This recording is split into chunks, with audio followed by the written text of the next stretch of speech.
maestro Francisco González Díaz, presidente ejecutivo de la Industria Nacional de Autopartes. El maestro Francisco lideró los esfuerzos del país en materia de promoción de exportaciones, atracción de inversión extranjera directa e internacionalización de las empresas mexicanas como director general de ProMéxico de junio de 2013 a enero de 2017. El maestro se desempeñó como director general de Banco Nacional de Comercio del Exterior, Bancomext, además de embajador de México en Alemania entre 2010 y 2013. Por favor, démosles la bienvenida. Gracias. Muy buenos días. ¿Se escucha bien? Sí.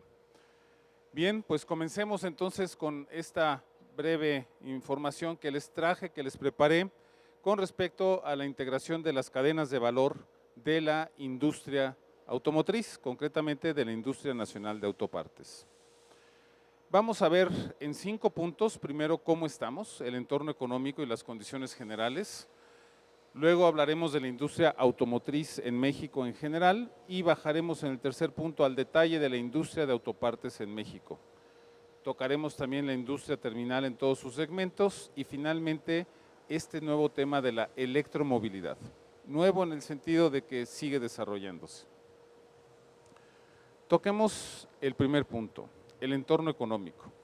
Aquí podemos ver los distintos crecimientos pronosticados y obviamente cada día con la posible recesión por la guerra Rusia-Ucrania, cada vez más delicados y cada vez más a la baja. Pero aún así, estas proyecciones de crecimiento de la economía mundial, que se ve problemático, veremos a lo largo de la presentación las posibilidades interesantes del sector automotor. Por ejemplo, el ranking mundial de entradas de inversión extranjera directa, México tiene una posición aún privilegiada, han entrado distintos tipos de inversiones directas, por supuesto, pero han entrado en sectores como el automotriz y también en otros que están relacionados a la industria, en el sentido de que no han sido concesiones las que llegan, sino más bien manufactura en términos generales y obviamente también en servicios. Esta posición es de las que sí podemos decir ha seguido mejorando y debo de comentarlo porque estuvimos en ProMéxico. La inversión extranjera directa no se cocina en un año, no se cocina en 3 años, es durante mucho tiempo. Justo estaba comentando con un experto, por ejemplo, el caso de la planta de Toyota, tardó 10 años en madurar para llegar a México. En el caso de la planta de Audi, me costó unos 7 años y en otras también bastante tiempo el poder llegar, establecerse en México. Estas inversiones entonces tienen ya una planeación que llevan un rato haciéndola, pero que también son inversiones que estarán mucho tiempo en México. Y aquí vemos precisamente cómo se ha mantenido esta inversión extranjera directa, cómo hemos conseguido movernos en ese número de alrededor de los 30,000 millones, con picos buenos y también algunas bajas importantes. La inversión extranjera directa, ¿de dónde viene? Pues sabemos que básicamente de Estados Unidos, esa es la gráfica azul oscuro, también de España, de Canadá, de Japón y de Alemania. En términos generales, en estos 22 años que analizamos aquí, se han ingresado al país 639,000 millones de dólares. ¿Qué significa? Que muchas de estas inversiones han tenido un gran éxito y la mayoría de ellas continúa invertida en México. Es algo muy importante la retención. ¿Pero en qué sectores? Cuando vemos de dónde y en dónde han entrado, pues vemos que básicamente han entrado a la industria manufacturera, pero concretamente a la fabricación de equipo de transporte. Guanajuato ha sido un gran atractor de este tipo de inversión y precisamente el estar en equipo de transporte, muchos de los socios de la AMDM han disfrutado precisamente las ventas, han disfrutado la llegada de tanta empresa porque en esto se ve que se requiere equipo moderno, equipo de importación y también fabricado en México, integrado en México para poder tener este desarrollo. También tenemos detallado la industria alimentaria. Estas siguientes dos, la industria química y la industria metálicas básicas, también están ligadas a la industria automotriz, al igual que las dos últimas. la industria del plástico y del hule, y la última que es fabricación de productos metálicos. Entonces, pues vemos que en la industria manufacturera mucho está ligado a la industria automotriz. Y cuando vemos en general a México como exportador, pues también tenemos un lugar muy importante, el 12º en cuestión de exportaciones a nivel mundial. Podemos recordar también que precisamente este sector, el de exportaciones, es el que mantiene el crecimiento o el impulso como motor, a pesar de las posibles recesiones, a pesar de políticas públicas, etcétera, etcétera. El sector de exportaciones está manteniendo el crecimiento en México. ¿Y de exportaciones a dónde? Pues sabemos, seguimos muy concentrados. En ese aspecto, pues el 80% más o menos, año con año, se va a lo que se llama Norteamérica. Tenemos básicamente exportaciones manufactureras de esa región y también tenemos un siguiente grupo muy importante de exportaciones y llama la atención, por ejemplo, China. Siempre decimos, oye, es que lo que hacemos es importar de China, efectivamente, pero nótese que está en el tercer lugar de exportaciones de México y debo de decir también que concretamente Guanajuato es uno de los principales exportadores a China. Hablando un poco más técnico, ¿qué participación de las exportaciones mexicanas se tienen aquí? Aquí tenemos claramente la parte de los vehículos y vemos en ese sentido estas columnas. Del lado derecho tenemos una tabla que referencia las fracciones arancelarias y decimos, por ejemplo, las fracciones arancelarias con 87 son vehículos, automóviles, tractores. Las de 85 son máquinas, aparatos y material eléctrico, muchos de los socios precisamente que están exponiendo el día de hoy. La parte de máquinas, aparatos, artefactos mecánicos, reactores nucleares y calderas también se engloba en el 84. Y tenemos así el listado de los productos que fundamentalmente exportamos, pero vemos que el 87, que es vehículos, y la parte de en general tractores, velocípedos, etcétera, es el producto que más se exporta. Y recordemos ciertas condiciones de México. ¿Por qué es fácil? ¿Por qué tenemos? Pues por ventajas competitivas. ¿Sabían ustedes que es el tercer país a nivel mundial con más aeropuertos? Ya sé que no tenemos todos para presumir, nos hubieran gustado algunos distintos, pero bueno, el mensaje es que tenemos una fuerte base de aeropuertos y en ese sentido son 64 aeropuertos internacionales, tenemos 63 cruces fronterizos, obviamente la frontera más transitada, y ustedes pueden ver en los dos últimos números, la cantidad de gente que cruza. Tenemos 372,000 kilómetros de vías terrestres de comunicación, de vías férreas también bien comunicados, muchos de ellos pasan por el estado. Y tenemos en este sentido ya el siguiente nivel de aterrizaje, lo que es la industria automotriz en México. Aquí, esta tabla para mí es el corazón de la presentación. Con esta tabla se tiene el resumen de dónde estamos ubicados como país, en qué estados está ubicada la industria fundamentalmente y el comparativo con el mundo. Somos el cuarto productor de autopartes en el mundo. Acabamos de rebasar este año nada más ni nada menos que a Alemania. Somos el principal proveedor de Estados Unidos precisamente en autopartes. Y nada más ni nada menos tenemos más de 2,000 empresas ligadas al sector. La INA tiene una base muy importante y son 2,000 empresas que se dedican a producir autopartes en manera directa. Hay muchas más empresas que están en distintos tiers integrando también esta alimentación a las plantas, lo vamos a ver posteriormente, con 26 centros de investigación, varios de ellos en Guanajuato. Y tenemos algo importante, una huella laboral fuerte. Aquí nada más menciono que son más de 2 millones de empleados, pero debo decir también que es el sector de los que más pagan en México. Entonces tiene ese doble efecto, muchos y bien pagados. Tenemos producto, en este sentido, la producción, el 7º lugar mundial en vehículos ligeros, pero somos el cuarto exportador. Tenemos, lo vamos a ver también en otra lámina. Tenemos la producción de vehículos de carga en 4º lugar, pero el primero en exportación de tractocamiones. Y también podemos ver que en generación de inversión extranjera directa para el país somos el número 1. El plano que ven, el mapa de México, verde y gris. Verde es donde está establecida la industria, fundamentalmente, y gris es donde no hay huella automotriz. Debo de aclarar que hay una planta en Mérida, hay 3 en Veracruz, pero mayoritariamente no hacen una huella de PIB en aquellos estados.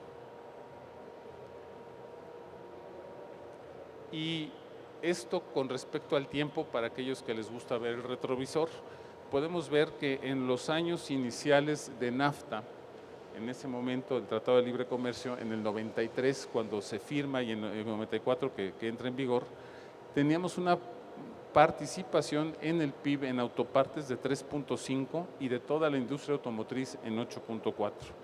El crecimiento constante, obviamente tenemos la época COVID que marca una baja, pero el crecimiento de la industria en la huella manufacturera ha sido muy importante. Significa que ya hacemos cosas mucho más elaboradas y ya estamos prácticamente el 18 con toda la industria automotriz y el 8 concretamente en autopartes. Pero esa huella se ha permitido mucho por la inversión extranjera directa automotriz en México. Igual tenemos en la parte gris toda la automotriz y la verde la de autopartes. Sabemos que cada tienda ancla, cada planta ancla está atrayendo a empresas de autopartes. Sabemos que cuando llegó Honda, Toyota, cuando llegaron los motores de Volkswagen, traen a una serie de proveedores que necesitan establecerse y precisamente esa es la huella que se sigue estableciendo en México. Y, importante, somos una potencia mundialmente hablando, como se enseñó en la gráfica anterior.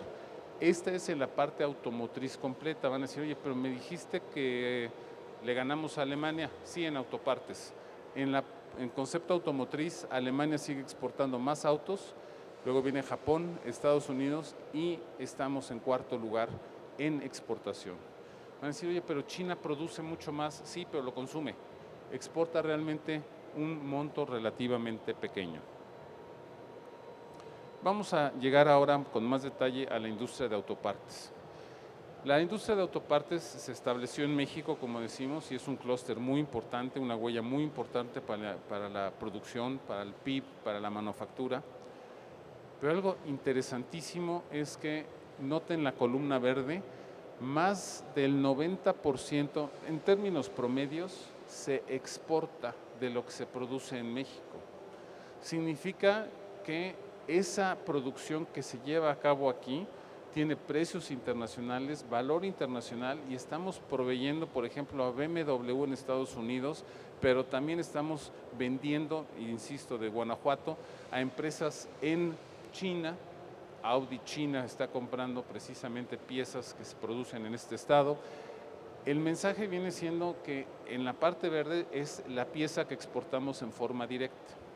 Aparte de ello, en la columna gris que está arriba, esa columna significa que son lo que vendemos en México. Esa columna se divide en 2, en refacciones por un lado, y la otra parte es lo que se vende a las armadoras, que también son autos que se exportan. Entonces, realmente es una industria muy enfocada al exterior. ¿Qué significa? Que la gente tiene que tener, la que trabaja en la industria, desde el obrero, pero también el contador, pero también el que se encarga de calidad. Todo mundo tiene que tener estándares altos, por lo que también reciben sueldos mejores. ¿Y en dónde está básicamente la industria? Si se nota aquí, pueden ver cómo en Coahuila, que es donde más industria de autopartes concentra, estaba en 20% en 2015 y ahora nada más 16%. Podemos ver el caso de Guanajuato, que estaba en el 9% y ahora está por arriba del 11%. Yo creo que de los estados que más han crecido, y si tomamos la parte de Bajío, definitivamente es donde más ha habido crecimiento. Esta gráfica nos deja claro que en la parte del Bajío, en los estados de centro Bajío, Guanajuato concentra 11%. Tenemos también los del norte, como están definidos. Los del norte también tienen una historia y una antigüedad mayor en la parte de desarrollo de autopartes, y el Bajío ha venido desarrollándose posteriormente, pero de forma también muy ágil y rápida. ¿Y qué tenemos aquí? la producción de autopartes en Norteamérica. Si ven los números, la columna azul es Estados Unidos, sigue siendo el mayoritario por mucho, es una gran producción la que se tiene por allá. Tenemos la columna verde, que es la mexicana, y tenemos la columna amarilla, que es la de Canadá. Si nos vamos a la última trío de columnas, que es el pronóstico de este año, podemos ver que Estados Unidos todavía no superaría este año los números de pre-COVID 2019. Pero si ven los de México, sí superamos ya el pre-COVID, es mucho más resiliente la industria en México, ha reaccionado muy bien y significa que ya este año estaremos dejando atrás esa problemática.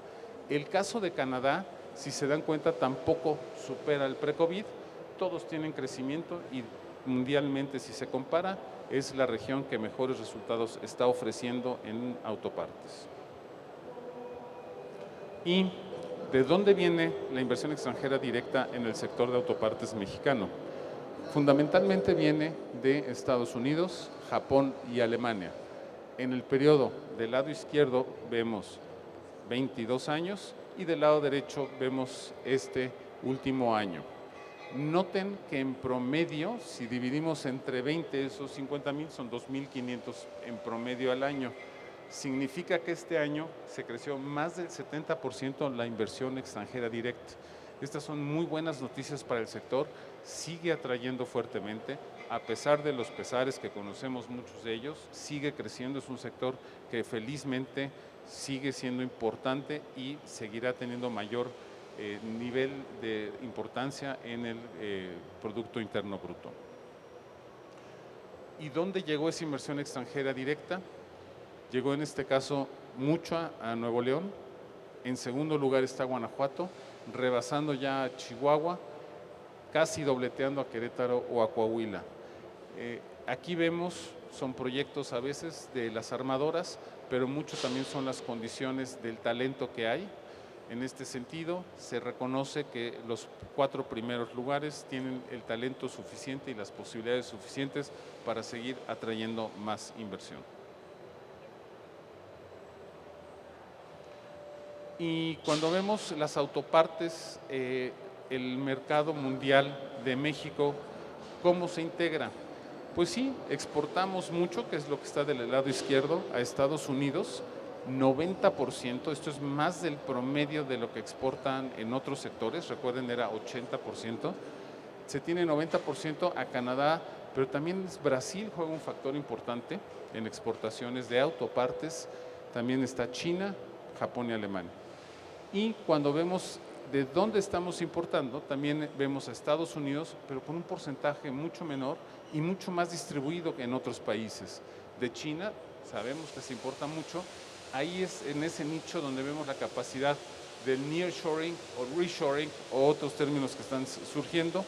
Vemos una gran posibilidad de que se establezcan en esta zona de Norteamérica, concretamente México, y obviamente muchos de los estados del Bajío y del Norte pueden ser los que ofrezcan las condiciones. Tenemos en el caso de Japón también importaciones. Corea del Sur, estamos en negociaciones o se inician negociaciones para un tratado de libre comercio con Corea del Sur. Veremos la situación y muchas de las importaciones también vienen de Alemania y Canadá. Concretamente con Estados Unidos, ¿cómo se ve el pasado?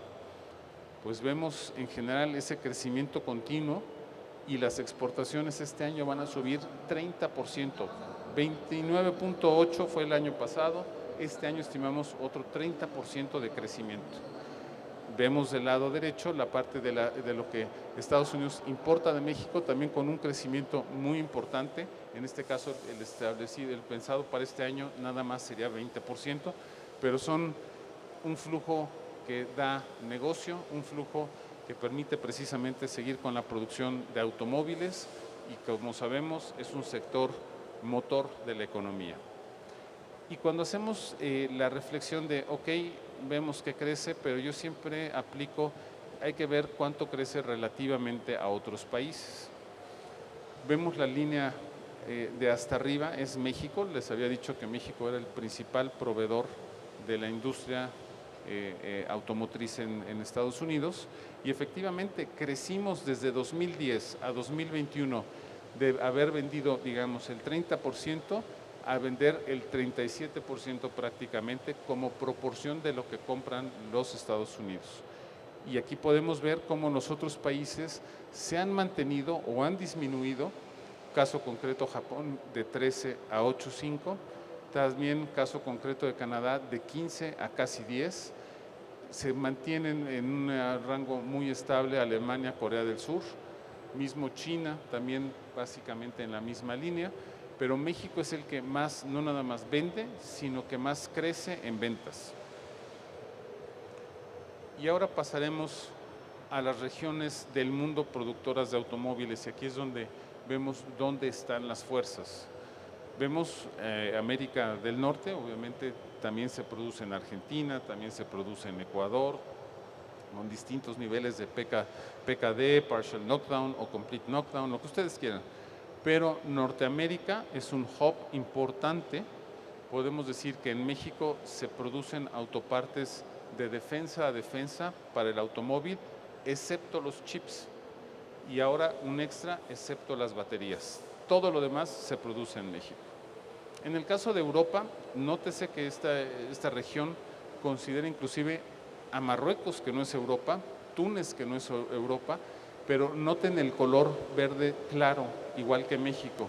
Son los lugares donde predominan las autopartes, es donde se produce la autoparte con las condiciones adecuadas en muchos sentidos, desde tener el espacio físico, temperatura, obviamente mano de obra también.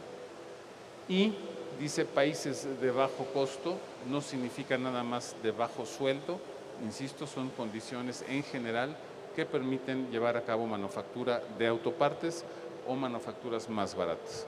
Y en el caso de Asia, aquí falta meter a India en la parte verde y verde claro, en las dos. Es un gran productor de automóviles y de autopartes, pero en general todo lo que es el ASEAN, que es esta unión de países de esa región, producen a bajo costo. Los caros son Corea y Japón. ¿Y esto cómo se ve en la pirámide? ¿Qué pirámide? Esta pirámide, donde están los OEMs, de los cuales hay varios establecidos en Guanajuato. Luego se tiene el Tier 1, que también tiene una muy buena huella todo el país. Y de ahí en adelante, precisamente muchos de los clientes de los expositores de esta feria se encuentran a todo lo largo de esta pirámide, pero noten la diferencia de un país desarrollado que tiene una pirámide sólida abajo, grande, o sea, en pirámide, y aquí es de las pocas veces que el diamante no da más valor que una pirámide. Está en diamante en México. Nos hace falta precisamente atraer que las empresas existentes en el Tier 3 empiecen a producir para el 2 y para el 1. Estamos con programas especiales. Aquí queremos también acercarnos a la AMDM para decir, los clientes que ustedes tengan, les podemos conseguir clientes a su vez en la cadena automotriz. Queremos integrar más valor mexicano en la cadena automotriz. ¿Cómo? Pues obviamente tienen que producir nuevas cosas, pero con nueva maquinaria. Entonces, aquí ya habían mencionado, yo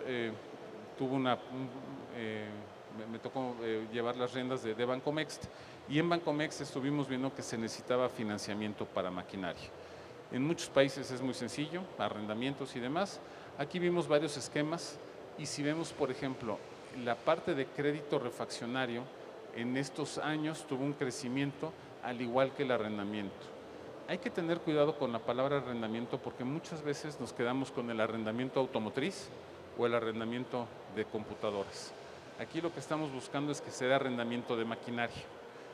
Y para que se pueda dar el arrendamiento de maquinaria, algo muy importante es que tenga un mercado secundario esa maquinaria. ¿Por qué puedo arrendar un coche? Porque yo lo saco en arrendamiento de una agencia y lo regreso a una arrendadora, lo regreso y ellos lo pueden revender.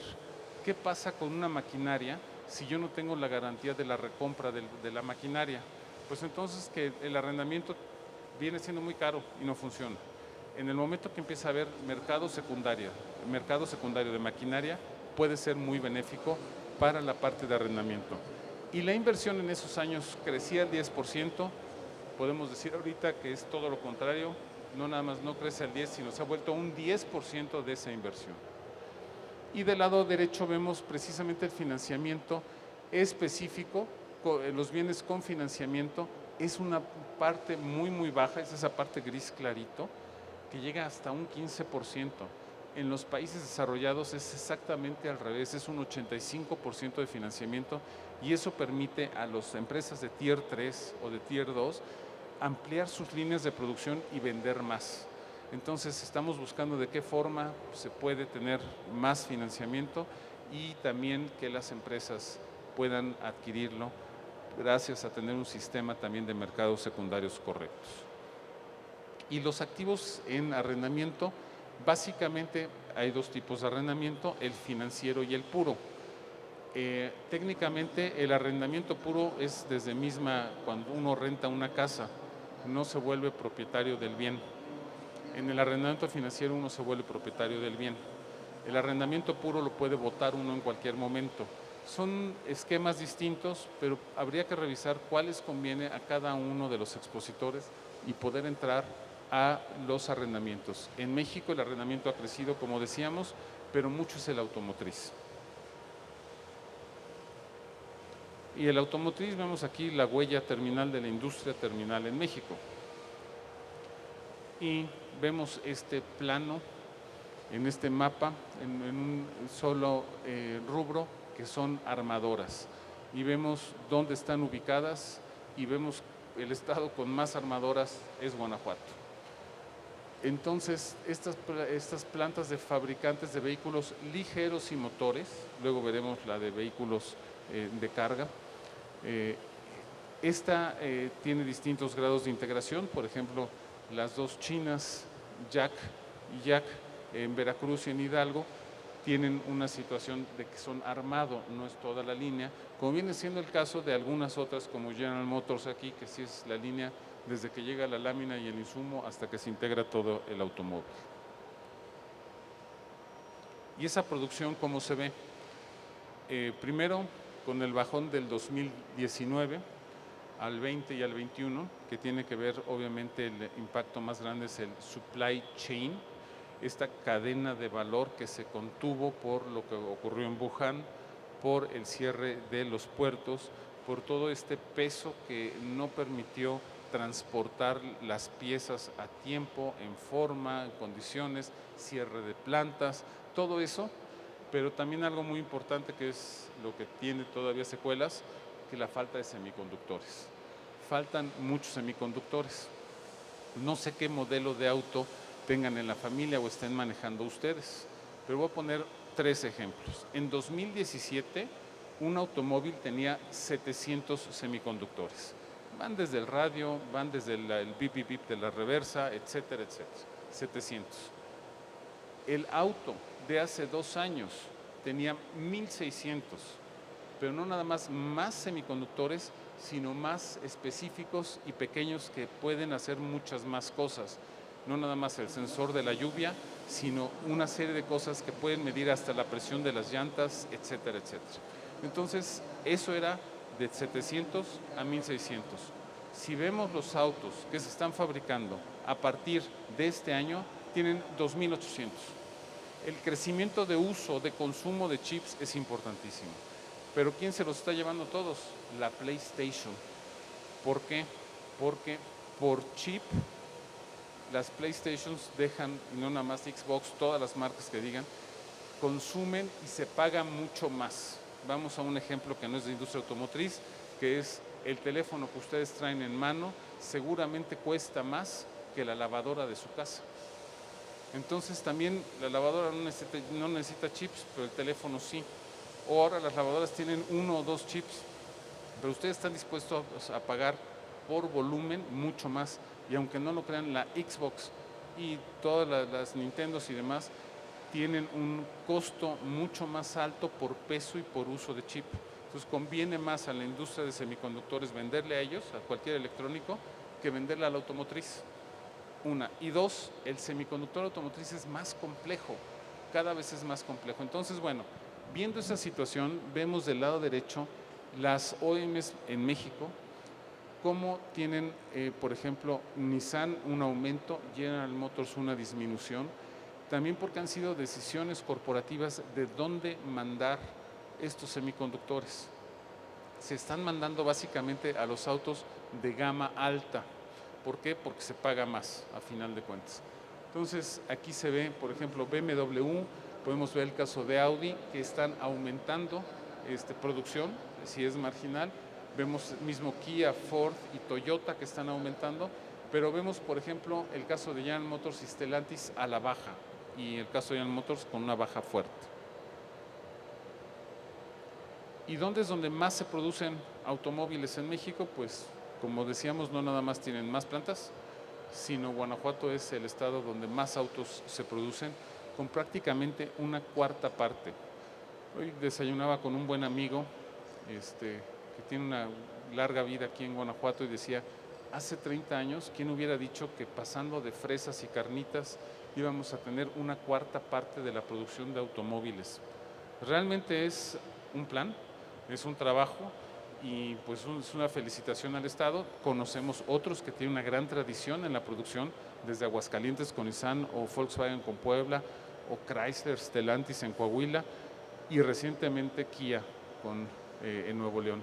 Pero vemos esta producción que sigue con un crecimiento sostenido y que tiene obviamente como país una muy buena distribución de dónde se llevan a cabo las ensambles, manufactura y producción de automóviles.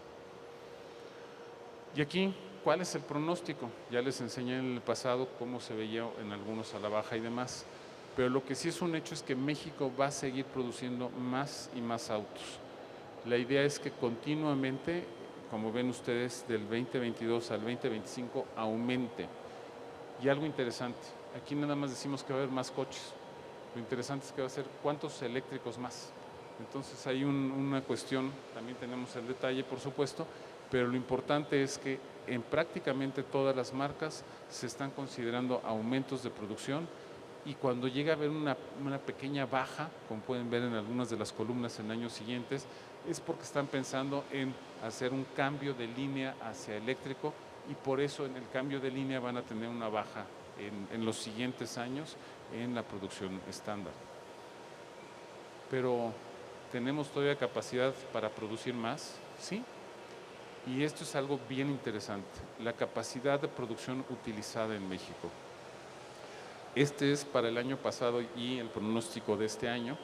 Y si ustedes ven, en tercer renglón estamos viendo en el 2021, igual que en el tercer renglón del 2022, cuál es la capacidad de producción que se tiene. Caso de General Motors en 2021, en el 2021 se tiene un 55%, pero el incremento de General Motors para este año la va a llevar a un 81%. En términos generales, hay algunas plantas, vean, nótese el caso de Audi, que estaría al 111%. Son pronósticos propios y eso significa obviamente una presión muy fuerte a las líneas de producción que tienen. Y en términos generales, los promedios del 58 al 68% de utilización de las capacidades de producción de las armadoras. Y aquí vemos también por estos grupos, las americanas, las japonesas, las alemanas, coreanas, francesas y otras. El caso de las francesas me van a decir que produce Renault en México, pero Stellantis está catalogado actualmente como corporativo francés. Y bueno, vemos la producción, en otras están básicamente las no tradicionales que se llaman, que son las chinas, pero siempre sigue siendo la línea americana la que más produce y como ustedes ven son líneas que tienen un impacto importante. Aquí van a decir, oye, las líneas de producción americanas están produciendo menos porcentaje. Lo que pasa es que el pie está creciendo y están entrando otros jugadores. Aquí estas columnas no permiten ver los totales, pero si vamos desde 95, que tenía el 70%, si lo vemos en número de autos, ha crecido fuertemente la producción de autos americanos también. Entonces hay que tener en ese sentido ese considerando para evitar pensar que se están yendo. No, sigue creciendo todo el mercado de producción de México. Y también la exportación de vehículos ligeros. Aquí podemos ver precisamente cómo General Motors, Stellantis, Nissan y Volkswagen son los principales exportadores de autos. Y podemos ver precisamente, este es en el 2021, del lado izquierdo vemos el crecimiento de exportaciones consistente, excepto con la baja de la época del COVID. Y ahora pasamos a vehículos pesados y motores de vehículos pesados, en dónde se encuentran. Y en este lugar vemos precisamente que es básicamente alrededor de las 57 y en estados como Sinaloa y Baja California. Aquí se concentra más en el centro, en el Estado de México y en Querétaro, la producción de vehículos pesados. Pero también somos unos grandes campeones en producción y en exportación. Del lado izquierdo vemos la producción de los últimos 11 años, que técnicamente, obviamente, y repito, salvo el 2020 que tuvo la baja, aquí inclusive en el 2021 ya se había recuperado algo.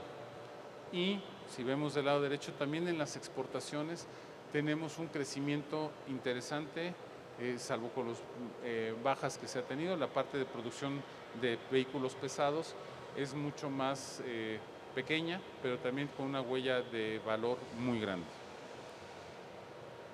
Y aquí está la venta de vehículos pesados en México. Se producen mucho, pero se venden relativamente también pocos en México, mucho se va a Estados Unidos. Entonces, y Canadá. Aquí tenemos también que la renovación de flotas en México va a ser un factor importante para impulsar las ventas de vehículos pesados. Y vamos a tocar el último punto, la electromovilidad. ¿Cómo vemos en la industria nacional de autopartes? ¿Cómo podemos integrar este siguiente paso? Estamos viviendo, como dicen en el mundo, un cambio de época. El caso automotriz es muy claro y tiene varios impactos. Vamos a empezar por dónde se están construyendo automóviles eléctricos. Sí, en la franja fronteriza, pero hay muchas marcas que ustedes, o como menos yo, no necesariamente conocía. Por ejemplo, Lucid en Arizona. Tesla lo hemos escuchado por todos lados. Tesla nos es conocida. Pero cuando ven algunas otras marcas, llama la atención, por ejemplo, déjenme enseñarles alguna otra, Sox, o la parte de, ¿dónde está? De Geely, por ejemplo, Rivian es una de camionetas pick-ups, y las mismas tradicionales como el Lightning de Ford, la F-150 nueva, también, a pesar de ser una línea conocida, bueno, ya están teniendo nuevos desarrollos y cada vez en este sentido este mercado está arrojando más información, nuevos retos, mayores distancias que se pueden llevar el vehículo, menores tiempos de carga, etcétera, etcétera. Pero son 32 plantas que hay en Estados Unidos. Y aquí pasamos a un brinco en Canadá. En Canadá solo hay 4 plantas. Y son 4 plantas que están únicamente en Ontario, Canadá, en la provincia de Ontario, y que están muy concentradas con la frontera de Estados Unidos. Y ahora viendo a México. Cuando vemos a México tenemos 8 plantas, el doble que Canadá, una cuarta parte que las de Estados Unidos. Y tenemos plantas, aquí se ve la línea, y nos hace falta muchas que lleguen todavía. Ha habido anuncios, todavía no se han concretado, pero la huella de vehículo eléctrico se encuentra precisamente en esta zona. Tenemos información que una de las japonesas ya van a estar produciendo también aquí, es información que no se puede difundir, pero ya a partir del 2023 ya estarán produciendo también eléctricos y van a ir aumentando el número de plantas precisamente en este segmento de la electrificación. Y la parte de la producción de vehículos, pues en todo Norteamérica dependerá de las definiciones de los corporativos en dónde están, pero el crecimiento de la producción va a ser de 700, prácticamente 800,000, a que en los siguientes 7 años sea por 7 casi la parte de, perdón, que sea por 4 casi el incremento de producción al año 2026 y ya para llegar al 2029 tengamos ya cerca de los 4 millones. Y el total que se está viendo, la suma de todas las columnas de ese periodo son 20 millones de automóviles. ¿Y quién va a producir cuántos? Estas son proyecciones de cada una de las plantas y Tesla está pensando producir en ese periodo los 19 millones que vimos en la lámina anterior, que están abajo a la derecha. Tesla será un gran productor con 7 millones, General Motors con 3,5, Ford con 3 millones 200, que por cierto sí saben que Ford está produciendo en México el Mustang, el E-Mustang, y las demás con una huella importante en Norteamérica, de acuerdo a la información que tenemos de los corporativos. Pero esto tiene un impacto en la producción eléctrica, un impacto que no necesariamente es positivo para aquellos que no se estén moviendo ya el día de hoy. ¿Por qué lo digo? Porque hoy en día un automóvil tradicional, los que se llaman ICE, Internal Combustion Engine, son con 100 partes móviles que van desde el motor, la batería, el clutch, la transmisión, frenos, escape, etcétera, etcétera, en la parte que se integra a un vehículo. Pero si pasamos a un eléctrico puro, solo son 3 partes móviles. Y esto tiene un impacto en toda la cadena. Ya al taller no va a ser necesario decirle, oye, revísame por favor el radiador, o revísate la parte de las bujías, o revisa en su momento las bombas, etcétera. No, ya va a ser mucho más sencillo. Se descompuso, le quito el motor y le pongo uno nuevo. La batería ya le venció, también se la cambio. O sea, va a ser una cuestión de un servicio de intercambio más que de arreglo. Esto tiene impacto en talleres, en autopartes, etcétera, etcétera. Pero en el Inter, mientras estamos en ello, ahorita vamos a ver todas las láminas, la integración de los autos híbridos significa que tienes que vender como industria de autopartes ambos sistemas. Yo tengo autos híbridos y pues tienes que tener el de gasolina, el motor de gasolina tradicional, pero también tienes que tener la batería de litio y otro sistema paralelo. Entonces aquí podemos ver que en este momento estamos en la gloria y en jauja, pero aquí nos preparando para los siguientes pasos. ¿Y qué significa también los siguientes pasos? Nótese aquí en estos dos autos, tenemos del lado izquierdo lo que está pasando el día de hoy. ¿Se acuerdan que les hablaba de Tier 1, Tier 2, Tier 3, etcétera? Hoy en día los proveedores de materias primas son como 10-15% del valor del auto, o sea, la materia prima solo es un 10%. Los proveedores de componentes es entre el 50 y el 55%, y el OEM, que ya hace el formado de la lámina para darle la estética al auto, o el mismo diseño, etcétera, es de entre un 30 y un 35%. En un futuro, noten cómo las OEMs pueden ingresar más hacia la parte de las empresas de autopartes. Esto también es un riesgo para la empresa de autopartes. Entonces hay que estar muy atentos de cómo se integra esta cadena de una forma eficiente.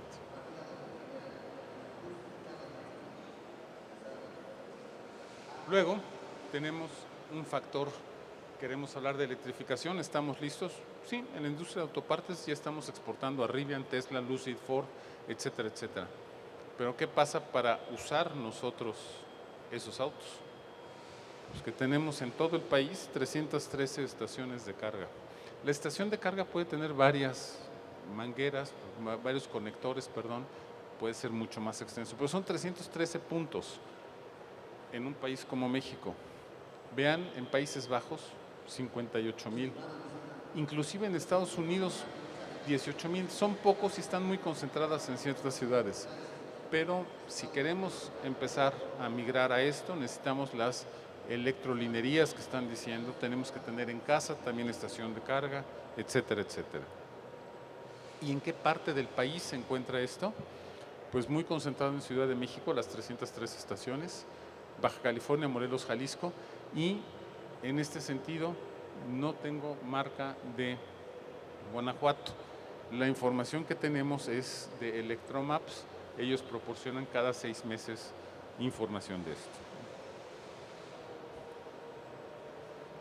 ¿Y cómo podemos hacer en la industria para irnos moviendo de una forma ágil y evitar una debacle, una problemática, una huella negativa al hacer esta transición? Aquí voy a poner algunos de los ejemplos. Voy a partir del componente del tren motriz de precisión. Quien hace ese tipo de tren motriz puede pasar a la manufactura de precisión de componentes de tren de potencial eléctrico. Es distinto, pero tiene el herramental, las posibilidades y el talento y conocimiento para migrar. Voy a pasar a un rubro, por ejemplo, en la parte de los sistemas de proveeduría de tanques de combustible, pues pueden fabricar tanques de almacenamiento de fluidos. Los autos eléctricos requieren ser enfriados consistentemente y en ese sistema de gestión térmica, los que hoy en día hacen tanques de gasolina pudieran migrar para allá. O, por ejemplo, las empresas que hacen bombas de tren motriz, pues pueden aventurarse en sistemas de enfriamiento electrónico y baterías. Todo esto que requiere conocimiento, talento, alianzas, hay que estar directamente con el cliente. Hay empresas, y aquí se abre un nicho muy interesante para muchas mexicanas, que tienen que hacer migración y obviamente compra de equipo para poder satisfacer las necesidades de los clientes. Hay una empresa en Chihuahua, no muy grande, más bien hacia pequeña, 300 empleados ya es considerable, pero no es de las medianas de huella nacional, nada más se encuentra en Chihuahua, y se acercó la empresa Lucid, porque necesitan nichos de producción de 20 a 50 mil piezas. Muchas de las empresas mexicanas están acostumbradas a producir 500,000 a 1,000,000. Aquí están pidiendo nichos más pequeños. Entonces, también se está abriendo oportunidades para otras empresas con otros productos. Pero no todo es litio. En el mercado norteamericano, la electrificación significa litio, o no se está avanzando en otros esquemas. Hay otro que se está viendo en Europa y en Asia, que es el hidrógeno. El hidrógeno tiene dos formas, combustión o celda. En el caso de hidrógeno puse verde, realmente el hidrógeno no tiene color, pero el verde significa que se genera con energías solares, eólicas o de marea, y se puede sacar directamente de agua de mar. Cuando se quema el hidrógeno, lo que produce es vapor de agua o chorrea, digamos, agüita del escape. Entonces, realmente no es contaminante, es una posibilidad que se está explorando, y aquí se tendría un comparativo de qué sería mejor, litio o la parte de hidrógeno. Bueno, pues si vemos de este lado izquierdo está el BEV, la B es Battery Electric Vehicle, y está básicamente con un reabastecimiento, o sea, una carga que tarda entre 40 minutos y 8 horas para poder recorrer 200 a 300 kilómetros. Depende de la marca del auto, el tamaño de la batería, muchas cosas. Estos son marcos de referencia que están cambiando continuamente, pero hoy en día compran un híbrido, o un eléctrico puro, ya sea BMW o Tesla, necesitan 40 minutos para cargar por lo menos, y en algunos casos hasta 8 horas. ¿Y para qué se considera que son buenos? Pues para la parte de vehículos ligeros. Un camión con baterías requeriría casi otro contenedor para poderlas llevar. Para distancias cortas a medias, ¿sí? Cortas a medias, mucho de uso de ciudad, etcétera. Y básicamente uso privado. En muchas partes del país ya se encuentran servicios de Uber, entre comillas, de transporte privado con este tipo de vehículos. Son más de promoción que efectivos, porque hay que estarlos cargando continuamente. ¿Y cuáles serían importantes para estos de hidrógeno, que se les llama de celdas? De celdas de hidrógeno, pues es básicamente para aquellos que tienen que reabastecer en forma ágil. 4 minutos es como una carga de un tanque de gasolina. ¿Por qué? Porque es una carga de tanque de hidrógeno. ¿Y para qué es mejor? Para mercancías, para distancias largas, y se dice para uso intensivo comercial. ¿Por qué? Porque hoy en día es mucho más caro el auto con celdas que con baterías. Si el término de precio se pudiera poner a la par, que se espera en el mediano plazo, va a ser realmente igual para vehículos ligeros, el uso de las celdas o el uso de las baterías. y cómo se ve esta movilidad de hidrógeno en el mundo. Tenemos 2019 y 2030 aquí, y noten que el primer rubro es pasajeros, autos de pasajeros, camiones de pasajeros y estaciones de recarga de hidrógeno. Noten los números, donde brinca es Europa en la parte de estaciones de carga. En lo que estamos viendo en Estados Unidos, no es todo Estados Unidos, se habla básicamente de California y de la costa este, y en América Latina los números son realmente paupérrimos, chiquititos, o sea, casi de laboratorio. En el caso de Asia, son los que tienen una huella también importante, básicamente en transporte de pasaje urbano. Y bueno, después de esta es la de cierre de prospección. Quedo a sus órdenes. Muchas gracias. Nos vemos al rato en un panel.